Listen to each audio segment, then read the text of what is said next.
In 1967, in the French National Assembly, the mayor of Marseille, Gaston Defferre, yelled to Member of Parliament René Ribière, "Taisez-vous, abruti," or in English, "Shut up, stupid." Ribière demanded an apology. When Defferre refused to apologize, Ribière did what any man of noble birth would have done. He challenged him to a duel. Defferre accepted the challenge, and the men met on a private estate just outside of Paris. Defferre struck Ribière twice in the arm. The Secretary of State stepped in and stopped the fight. Defferre had won the last duel. You ever wonder how guys who dressed in silk breeches, powdered wigs, and buckled shoes were down to die at any moment? No armor, no helmets, no second chances. It feels completely unfathomable today, but for centuries, dueling was expected. Up until about 150 years ago, men across the world, from the Old South to feudal Japan, were willing to risk everything over a look, a word, a perceived slight. How did this ever make sense? My name is Tyrone Demery, and this is Hold Fast History. Now, when we hear duel, we usually imagine chaos. Two hotheads, too much pride, too much chest hair. But historically, a duel was anything but random. It was structured, formal, almost bureaucratic. The word duel comes from the Latin duo, meaning two, and bellum, meaning conflict or war. So literally, a war of two. Long before pistols at dawn, Europe had already been fighting duels for centuries. In the Middle Ages, it existed as a judicial proceeding known as trial by combat. If two parties couldn't resolve a dispute, they fought, or someone else fought for them. And the logic was simple, yet terrifying. God would determine the outcome. Winning a duel, even through proxy, was proof of integrity. If you win, you were right. If you lost, you were wrong. In 1386, Jacques Legris fought Jean de Carrouges after his wife, Marguerite de Carrouges, accused Legris of assaulting her. During the duel, Legris was thrown from his horse and tackled by de Carrouges. While pinning him down, de Carrouges demanded Legris confess to his crime. Legris shouted, "In the name of God and on the peril and damnation of my soul, I am innocent of the crime." At this moment, de Carrouges drove his dagger through Legris' throat, killing him instantly. This was the story behind the Ridley Scott film The Last Duel, as it was the last judicial duel permitted by the Parliament of Paris. However, Frenchmen would continue to fight duels throughout the Middle Ages, albeit illegally. But then, the medieval knight, armored, mounted, nearly invincible, starts to disappear. There's a revolution happening in the military that renders him obsolete. Battlefields fill with gunpowder, artillery, and pikemen, the infantry backbone armed with 12 to 18-foot spears to counter cavalry charges. Suddenly, death for a knight becomes anonymous. On the battlefield, you could be killed by a lowly pikeman, or worse, a stray bullet, by someone who never even saw your face. For aristocrats raised on ideals of personal valor, this was humiliating. The Renaissance, among its many creations, linear perspective, the opera, even toilets that flush, also gave us the modern duel. By the 16th century, war had become chaotic, impersonal, and increasingly democratic. The duel offered something that the battlefield no longer could: control. Control over honor, destiny, and how a man proved his worth. At the same time, kings were tightening their grip on power.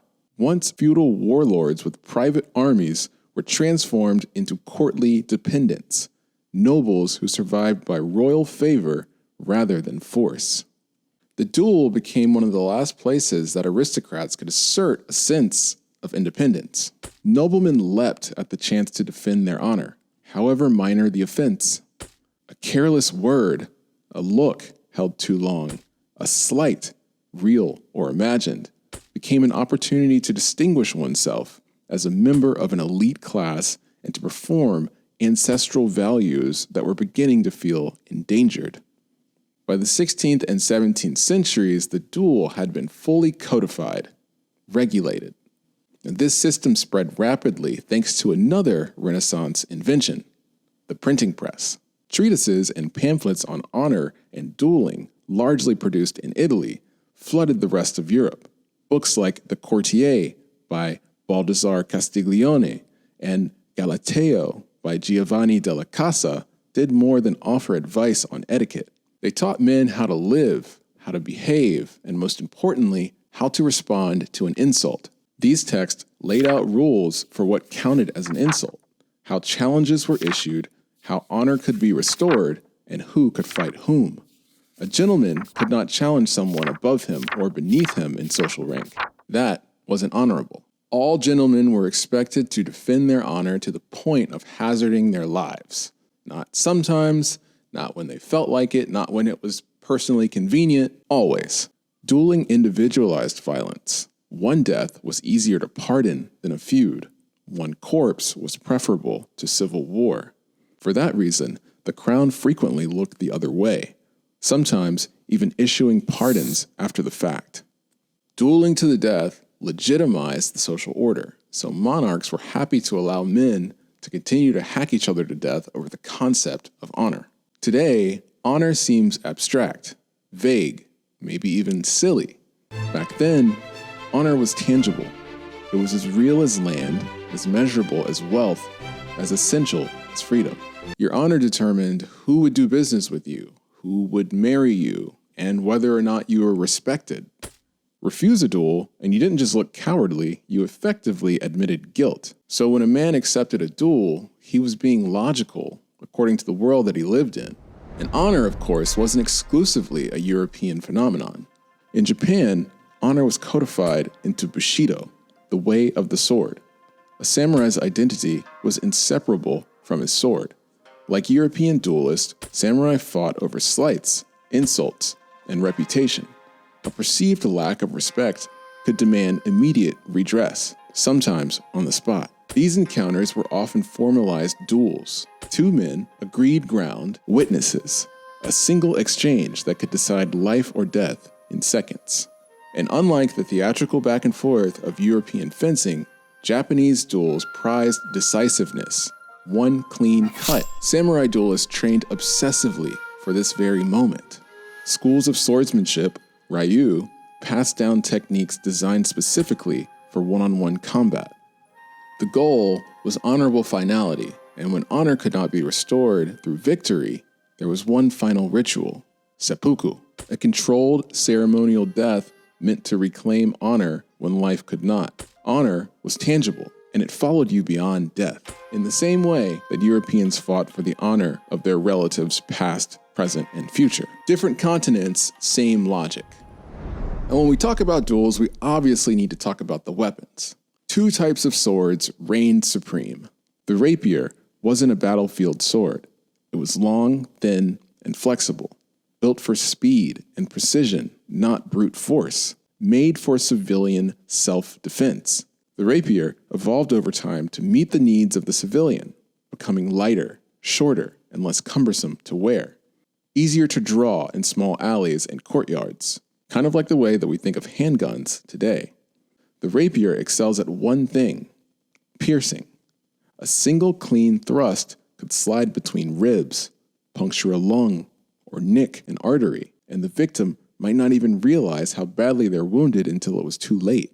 The saber, on the other hand, shorter, heavier, curved, emerged from cavalry traditions with deep roots in Central and South Asia. Unlike the rapier, designed for precision, reach, and surgical thrust, the saber was built to slash. It demanded momentum, strength, aggression. This was not a gentleman's needle. It was a soldier's weapon. A saber could split muscle, shatter bone, and end a fight in a single stroke. You didn't want to be on the end of either of these. Street duels became common, even amongst young Italian boys, some with no noble background, settling petty scores with swords throughout the Italian peninsula. Stories like these captivated a certain playwright named William Shakespeare. In Romeo and Juliet, the character Tybalt represents a frustration shared by many nobles at the time, that dueling had become over-ceremonial. All rules, all posturing, no raw violence. Mercutio absolutely hates this. Shakespeare is capturing the popularity of dueling during his time. By the 17th century, dueling is part of a gentleman's education. If you were born into nobility, you learned to fence the way you learned to write, in case you ever needed to defend your honor. Some of the most famous men in history lived inside this culture. And we already spoke about Caravaggio's fateful duel with Ranuccio Tomassoni last episode. If you haven't seen that already, click the link here. After the fall of the monarchy and the spread of revolutionary and republican ideals in the 18th and 19th centuries, the frilled aristocratic duel began to lose its appeal. The powdered wig and silk breeches no longer fit the mood of the age. Masculinity was changing, and with it, the style of violence that expressed it. A new weapon came to define the era. Enter the pistol. Pistol duels carried the tradition forward, particularly in England and the United States. Swords, however, remained the preferred weapons in France, Italy, and Spain, where older fencing cultures held fast. In the southern United States, dueling flourished. The slave-holding elites saw themselves as the aristocracy of the early American world, the inheritors of chivalric values imported from Europe. To them, dueling was tradition. And yet, the most famous duel in American history was fought not by Southern planters, but by New Yorkers, Alexander Hamilton and Aaron Burr. The rules that governed these encounters were formalized in texts like the Irish Code Duello of 1777, which was printed in the U.S. Navy Midshipman's Handbook until the middle of the Civil War, when dueling was finally outlawed on the high seas. Then everything began to tighten. The Industrial Revolution created a massive middle class. Suddenly, everyone was dueling. Lawyers, journalists, politicians.